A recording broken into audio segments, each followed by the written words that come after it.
Hola, mi nombre es Brandon Yesir Fiallos Pérez, soy estudiante de la carrera de Radiotecnología de la Universidad Nacional Autónoma de Honduras, de la clase de Introducción a la Radiología. En este video les voy a hablar sobre el tubo de rayos X. Componentes externos. El tubo de rayos X y el revestimiento son bastante pesados, por lo tanto requieren un mecanismo de ayuda para que el técnico en radiología pueda posicionarlos. Sistema de sustento de techo. El sistema de sustento de techo es el que se usa con más frecuencia. Consiste en dos conjuntos perpendiculares de guías colocadas en el techo. Esto permite tanto el desplazamiento longitudinal como transversal del tubo de rayos X. Una columna telescópica junto a la guía de revestimiento del tubo de rayos X permite que exista una distancia entre la fuente y el receptor de imagen variable. Le vamos a ver representado en la siguiente figura. Sistema de sustento de suelo-techo. El sistema de sustento de suelo-techo tiene una columna simple con rodillo en los extremos, uno acoplado al sistema de guía colocado en el techo y el otro sistema de guía colocado en el suelo. El tubo de rayos X sube y baja por la columna cuando está rota. La vamos a ver a continuación. Sistema de sustento de brazo en C. Los programas de radiología angiointervencionistas se equipan con frecuencia con sistemas de sustento en C, llamados así porque el sistema tiene forma de C. Estos sistemas están montados en el techo y proporcionan un posicionamiento del tubo de rayos X más flexible. El receptor de imagen se une a la otra terminación del sustento de brazo en C del tubo de rayos X y lo vamos a ver representado en la siguiente figura.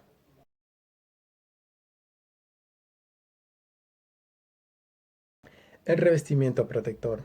Cuando se producen los rayos X, estos emiten isotrópicamente, es decir, con la misma intensidad en todas las direcciones. Solo se usarán aquellos rayos X emitidos en la sección espacial del tubo de rayos X llamada ventana, que se verá reflejado en la siguiente figura.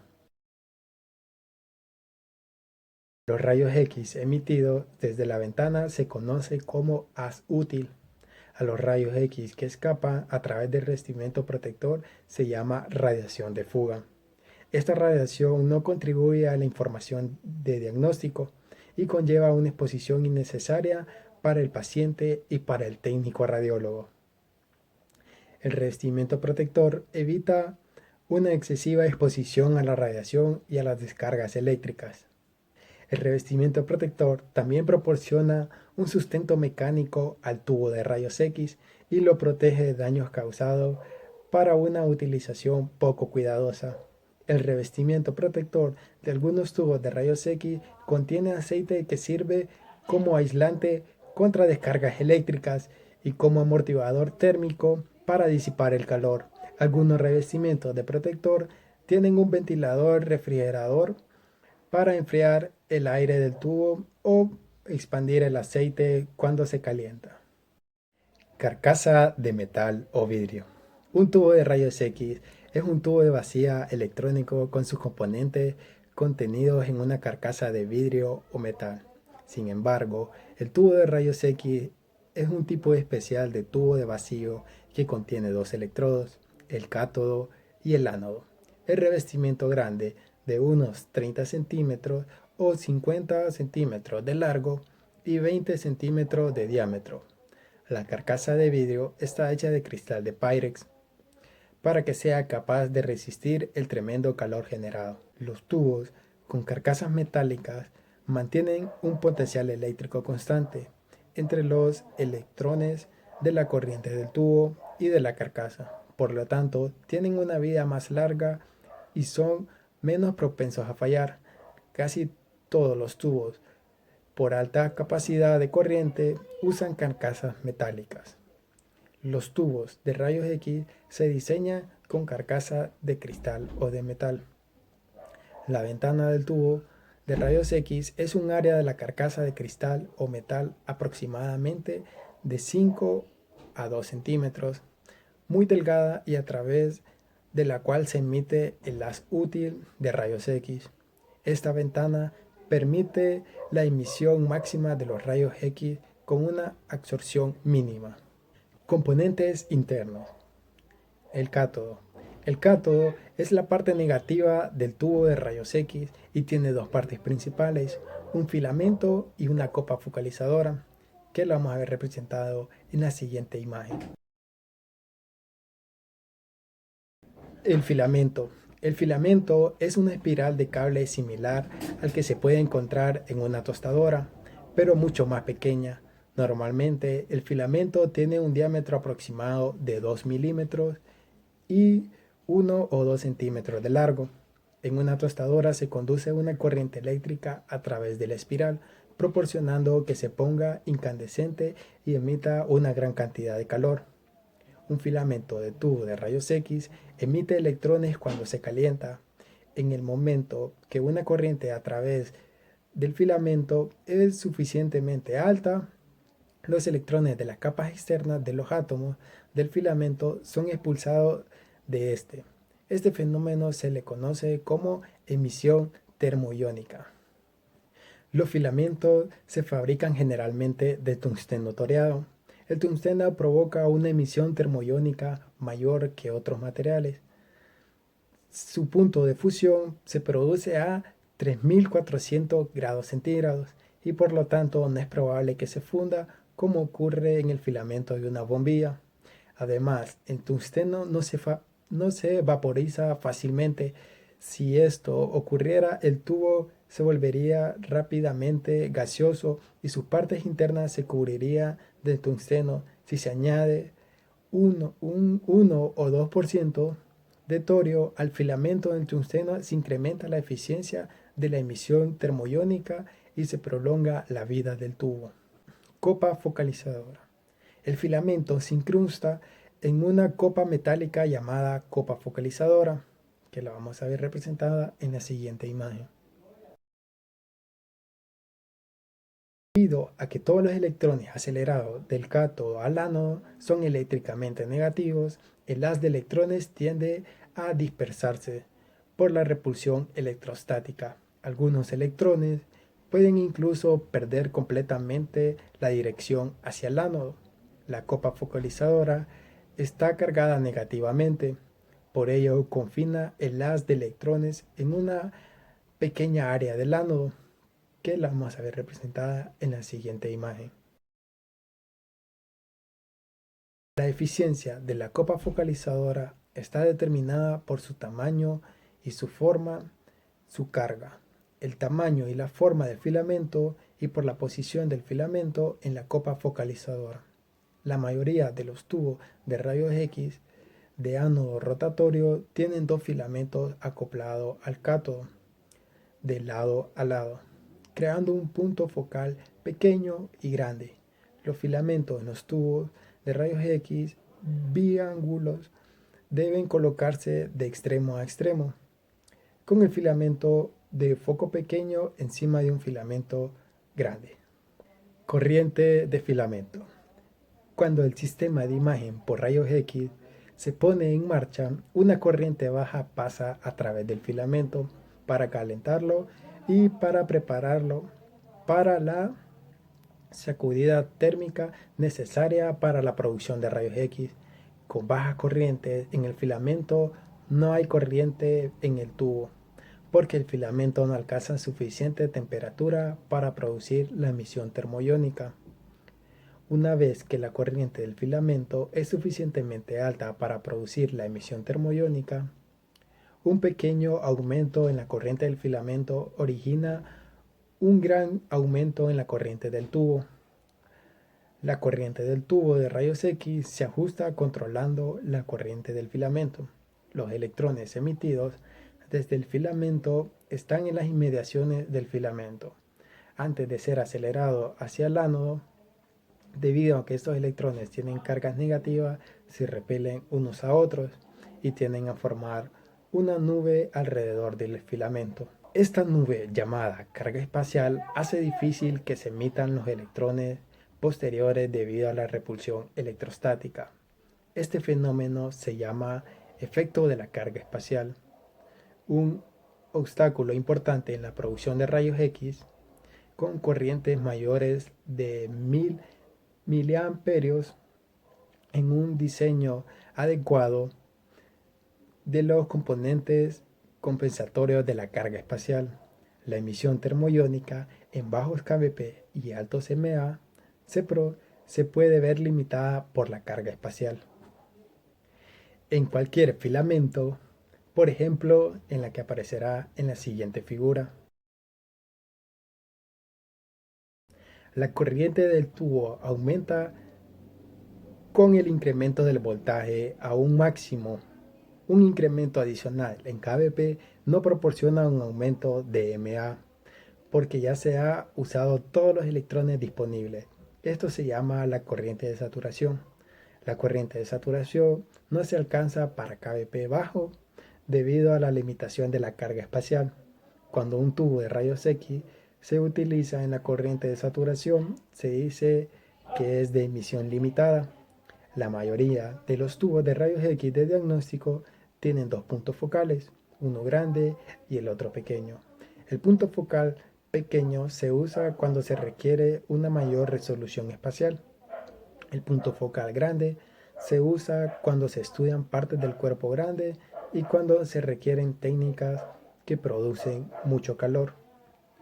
La selección de un punto focal u otro se lleva a cabo normalmente mediante un selector de mA en la consola de operación. Normalmente se puede usar cualquier filamento para los valores de mA bajos cerca de 300 mA o menos. Aproximadamente a 400 mA o más se puede usar el punto focal grande, debido a que se puede exceder la capacidad de calor del ánodo si se usa un punto focal pequeño. El intervalo del punto focal pequeño va desde 0.1 a 1 milímetro. El intervalo del punto focal grande de 0.3 a 2 milímetros. Cada filamento de ensamblaje del cátodo dual se incrusta en la copa focalizadora, como se representará en la siguiente figura.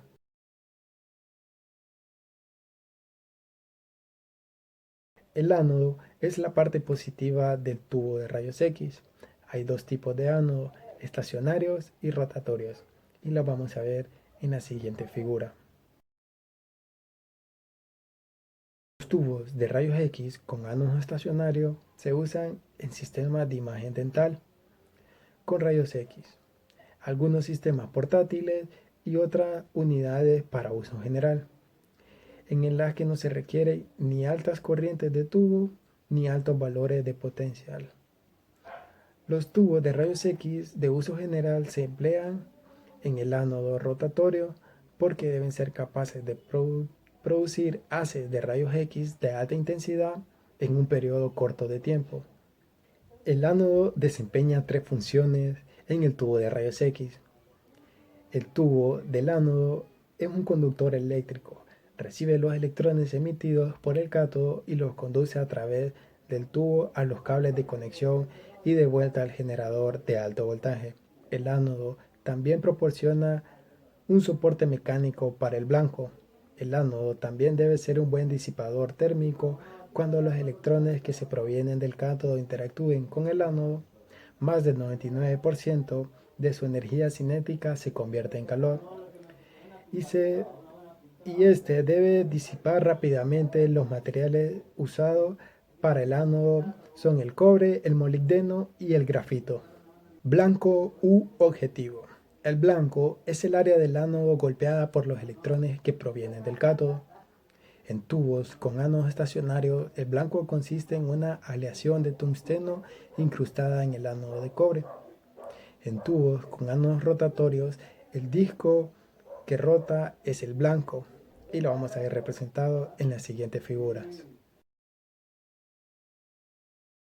Ánodo rotatorio.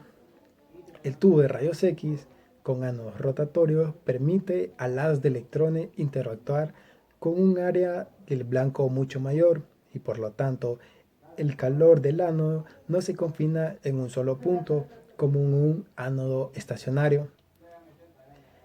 En la siguiente figura lo vamos a ver representado. En él compara las áreas del blanco, un ánodo estacionario característico y un ánodo rotatorio con puntos focales de 1 milímetro. La corriente de tubo más altas y los tiempos de exposición más cortos son posibles con ánodos rotatorios. La capacidad calorífica se puede mejorar incrementando la velocidad de rotación del ánodo. La mayoría de los ánodos rotatorios giran a 3600 RPM, que quiere decir revoluciones por minuto. Los ánodos rotatorios de alta calidad giran hasta 10.000 RPM. Motor de inducción. ¿Cómo puede girar un ánodo rotatorio dentro de un cerco sin conexión mecánica con el exterior? La mayoría de los objetos que giran impulsan mediante cadenas, ejes o engranajes de algún tipo. Para girar el ánodo se usa un motor de inducción electromagnética, un motor de inducción que consiste en dos partes separadas una de la otra por la carcasa de cristal o de metal. Y lo vamos a ver representado en la siguiente figura. La parte externa de la carcasa llamada estator consiste en una serie de electroimanes X espaciados alrededor del cuello del tubo. Dentro de la carcasa se encuentra un eje hecho de hierro ligero y barras de cobre. Este mecanismo se llama rotor. El ánodo rotatorio se alimenta de un motor de inducción electromagnética. El motor de inducción funciona mediante inducciones electromagnéticas de forma similar a un transformador. La corriente en cada bobinado del estator induce un campo magnético que rodea el rotor. El bobinado del estator se alimenta de forma sustancial de manera que el campo magnético inducido rota en el eje del estator. Este campo magnético interactúa con el rotor ferromagnético originándose un movimiento de rotación sincronizado con el bobinado del estator activado. Principio del foco línea. El punto focal es el área del blanco desde la que se emiten los rayos X.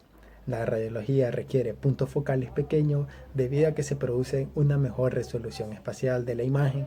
Desafortunadamente, cuando el tamaño del punto focal decrece, el calentamiento del blanco se concentra sobre una área más pequeña. Este factor limita para el tamaño del punto focal. El punto focal es la verdadera fuente de rayos X. Antes del desarrollo de los ánodos rotatorios se incorporó otro diseño en los blancos de los tubos de rayos X, de forma que se obtendría un área mayor para el calentamiento, mientras que se mantenía el punto focal pequeño. Este diseño se conoce como el principio de foco línea. Girando el blanco, en la siguiente imagen se va a ver representado.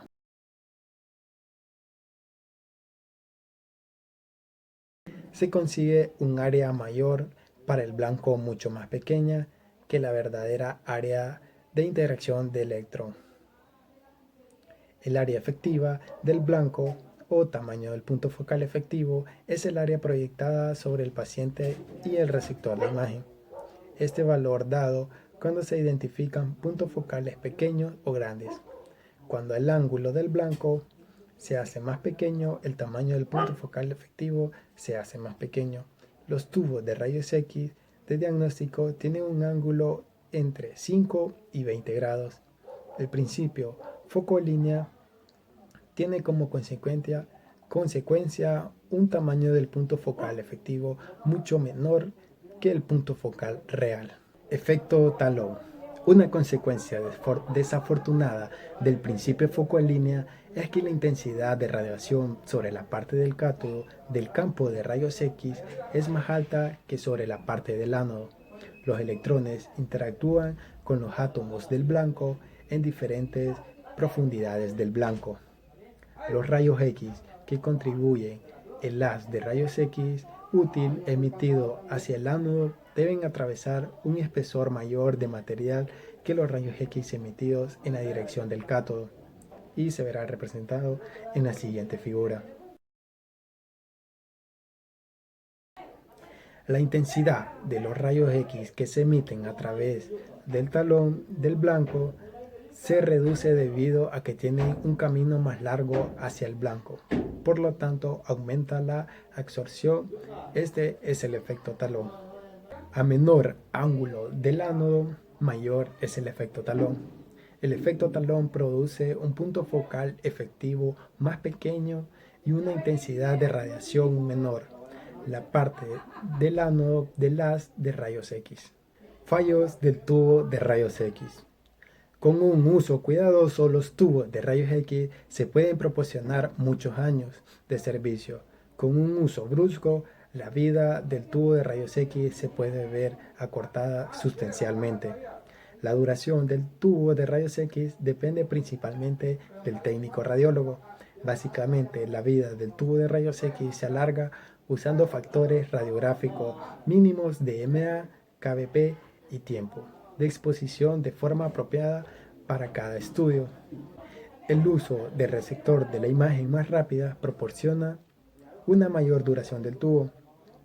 En el ánodo del tubo se genera un enorme calor durante la exposición que se debe disipar para que el tubo pueda continuar con su función. Este calor se puede disipar de tres formas: radiación, conducción y convección, que se verá representado en la siguiente imagen. La convección es la transferencia de calor mediante el movimiento de la sustancia caliente desde un punto a otro. La conducción es la transferencia de energía desde la parte de un objeto a otro del mismo objeto. El mango de una sartén se calienta por conducción cuando se usa. La radiación es la transferencia de calor mediante la emisión de radiación infrarroja. Una lámpara caliente no solo emite luz visible, sino también radiación infrarroja. Muchas casas y oficinas se calientan mediante convección del aire caliente. Un calor excesivo tiene como consecuencia una vida del tubo de rayos X más corta. Estos tres métodos de transferencia de calor ocurren en el tubo de rayos X. La mayor parte del calor se disipa por radiación durante la exposición. El ánodo puede volverse extremadamente caliente siempre que se emita radiación infrarroja. Con un calentamiento excesivo del filamento causado por los valores altos de MA durante intervalos de tiempo grandes, se produce una mayor vaporización del tungsteno. El cable del filamento se vuelve delgado y el filamento se rompe, originando un filamento abierto.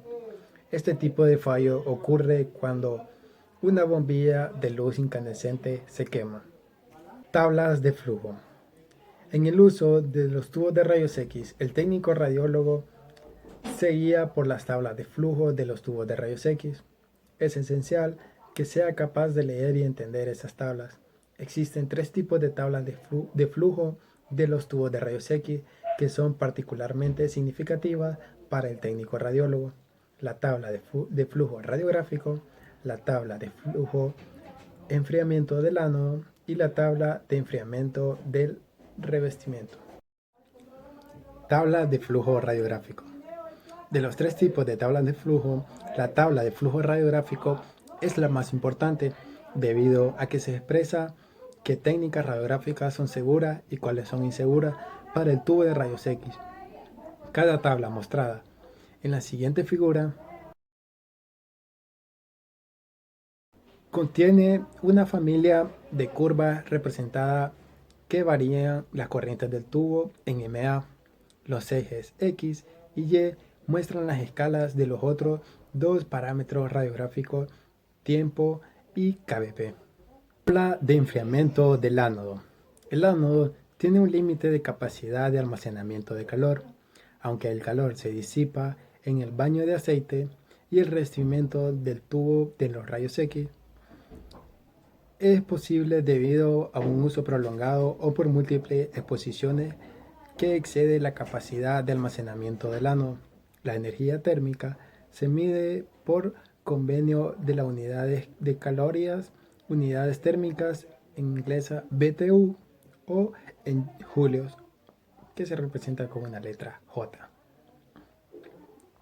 En aplicaciones de rayos X, la energía térmica se mide en unidades de calor, o HU. La capacidad del ánodo y el revestimiento es de almacenar calor, que se mide en unidades de calor.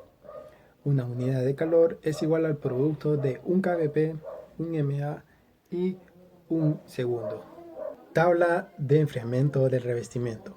La tabla de enfriamiento para el revestimiento del tubo de rayos X tiene una forma similar a la tabla de enfriamiento del ánodo y se usa justamente de la misma manera.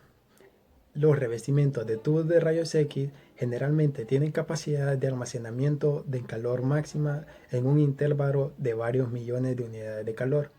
El enfriamiento completo después de la máxima capacidad requiere de 1 a 2 horas. Aproximadamente se necesita el doble de tiempo si no hay una circulación de aire auxiliar que ayude para el enfriamiento.